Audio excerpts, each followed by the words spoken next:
like I said, going back to that social media piece of um, nobody really knows who I am, or this might be a different side of who I show people in real life. I've noticed that sometimes people can be easily influenced by others in the real world and on social media. But I think in social media, I think it's easier to fall in line with that and just go along with it. And it's kind of like that. It's kind of like a gang mentality. Once someone says something or attacks someone, you feel like you have the right to go ahead and attack them also.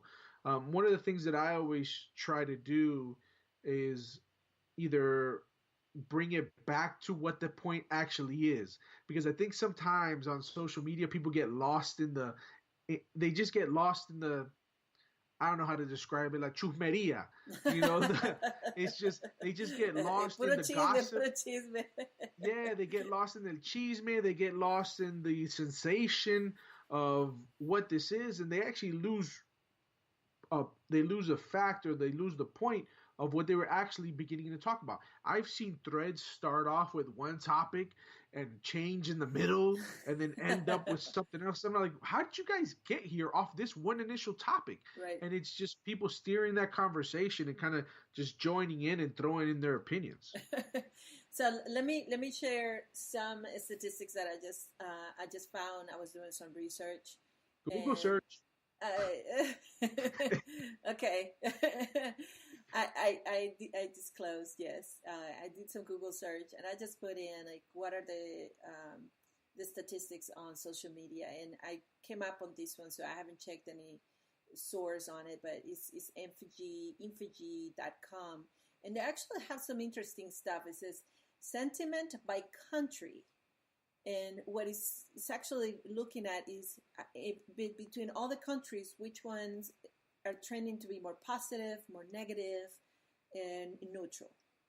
And Mm, guess that United States is ranking most of the countries from Brazil, United Kingdom, Philippines, Japan, Argentina, France, Mexico, Spain, and Germany as on a 15% of negative feedback. So it's actually one of the highest. mm. And the positive one is 57%, which is Philippines. Wow. But so one of the things that I thought, which was very interesting on this one, is that which one is the emoji that people use the most on Mm. social media? Now, could you guess? Uh, the thumbs up, Nope, nope, the smiley face. nope.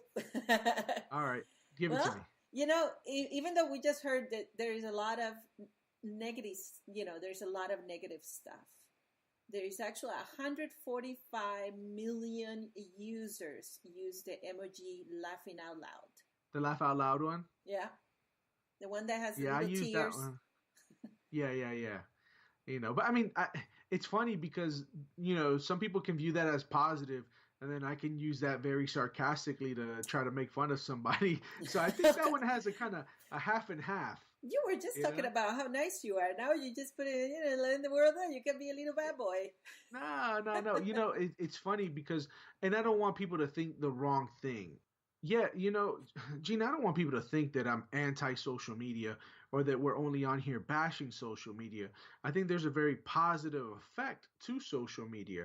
I think social media has provided a way for us to enhance our connectivity across the world.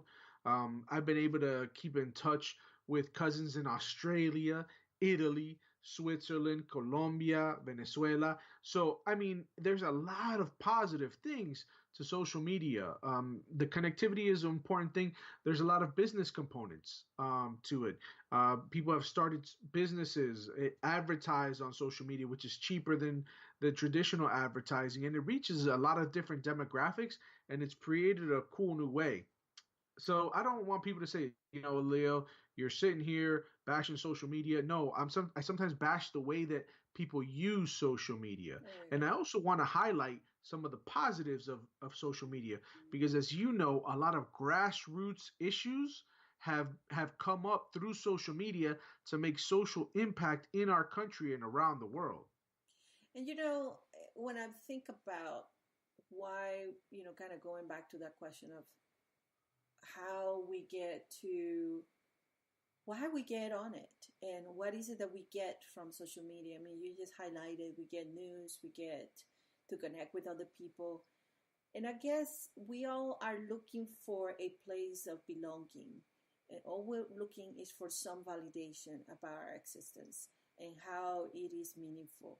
And when we have a platform like social media, it gives you a vast audience to give you feedback. Now, of course, it could be positive. There's many times that people have been lifted, and we know that. But I mean, what you just alluded to is the power that has fueled into grassroots organizations and even just single folk that are now looking for that 20, 15 seconds of fame, but they also have a very powerful media. And what it makes me think is we're just all looking to matter one way or another. I know I'm Yeah, getting deep. no, yeah, yeah. I mean, and everybody's always looked for that 15 minutes of fame. And I think social media has helped some people hold on to that 15 minutes of fame longer than they should have. Again, going back to some of the positives of social media is helping building communities. People have come together around, sports, religion, nationalities, different interests. And, let's say you lived in Iowa, but you were a fan of the Miami Heat, and there was no one else in your town who you can speak to about basketball or Miami Heat related sports. You can go on social media and you can find a plethora of people kind of talking about basketball and talking about the things that you love. So I see it as a very positive tool. It just gets me sometimes when people use it for the negative and they find it fun. Yeah, yeah, no, I agree. I agree. It is, it is not the platform; is how we use the platform. So we have to be responsible in how we use it, and I agree. in what we do with it. There is this powerful way that you can actually add the hashtags to you, the things that matter to you. And I was challenging people to have one day a hashtag conversation. It just gets really funny, really, really fast about hashtag I believe, hashtag Latinos, hashtag I love podcasts, hashtag point of view, hashtag is January. I mean, you can actually hashtag anything without having to use all the proper grammar. Sure. And um, it's funny when one of those hashtags catches on and becomes trending. And I think that's kind of what some people look for is to be that new trending cycle to say, "Ooh, I started that," or I participated in that. So that's always been fascinating to me, because I guess I've never really been that type of guy that's always said I want to do what everybody else is doing. I remember growing up, everybody had a beeper, and for those of you who were raised in the kids of the 80s, 90s, and you knew about a beeper, everybody wanted one, and I never did. I never wanted what? to be found. Yeah, I never, because I found What? it as a way for it to tie me down, and then Okay. like if my mom beat me, then I'd have to call her. But if I was out and about doing whatever I was doing, and then, I'd get yelled at when I got home, but I didn't want to get yelled by a beep and then get yelled at by when I got home at the same time. Why did she So beep you? 911. yeah, yeah. I don't know. I never had a beeper, so it was Okay, well, she didn't yeah. beep you. I was thinking, She like, never. was there a code about, te voy a dar con la faja cuando llegues a la casa?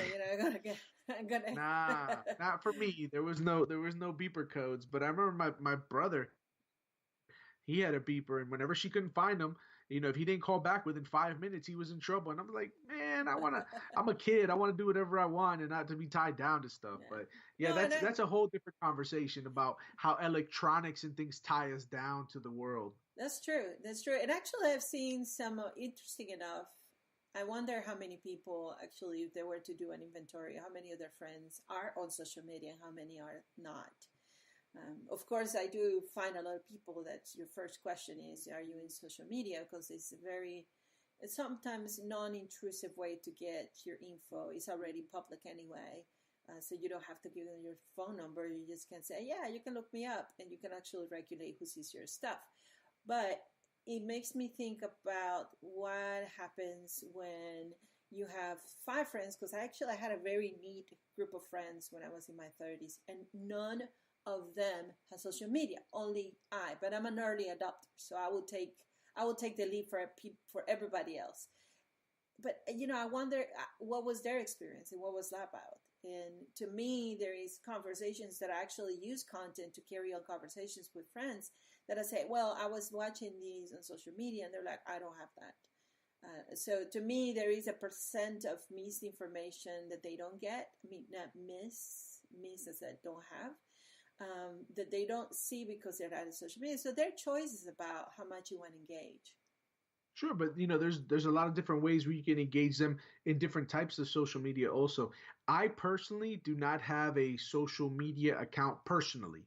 I'll have work stuff, and What? so I don't have a personal social media account. So if you try to look up Leo Scarpati, because I remember people when Facebook first started, they were like, "Oh, I sent you a friend request and you never responded." I was like, "I don't have Facebook, but my dad does, and we have the same name. So you were friend requesting my dad, So it's those types of things. Also, I personally don't use it, and that might just be a way for me to kind of wean off of it. Like I said, I use it professionally, so I try to mind what I say on social media. Also, maybe that's one of the reasons why I kind of take a breath sometimes before saying something, because I am representing someone else, an organization, or a company. But there are different forms of social media for people like you said, your group of friends there. I use WhatsApp all the time, and WhatsApp is another form of social media. So I have a bunch of friends of mine who aren't on Facebook, aren't on Twitter, but whenever we want to share something that we might have seen, a meme or something that somebody else sent us, we'll use it in those types of social media settings in our own little private group, and we'll have our own chats. Well, it just tells that, the spectrum of diversity from people like you to people like me who have the first time that they said, what was it, social, what was it, the first one that came out, that you actually had to choose A friends, your top A friends. Oh my Lord. MySpace. MySpace. Oh, okay. I was going to say, how long ago were we going back? Don't go there.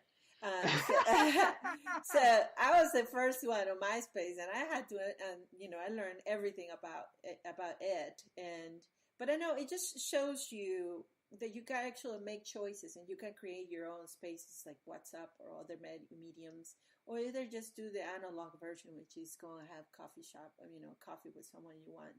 But once something I want to do now is our moment to ask Alexa. Mm-hmm. So let's ask Alexa, what does she think about social media? The noun social media is usually defined as websites and other online means of communication that are used by large groups of people to share information and to develop social and professional contacts.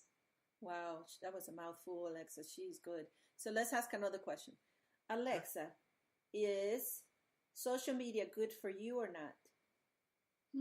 I don't know that one. Okay, she doesn't know that one, and this is why they needed to hear us today. Yeah, definitely. So you can make up your own. Yeah, Alexa, I hope this is a trending topic for you, and you get to listen to our podcast, and maybe it'll shape your opinion on what you think about social media. Yes. All right. So this is a wrap. Yeah.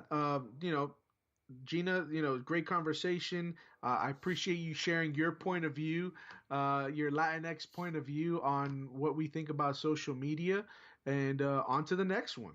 All right, on to the next one. See you.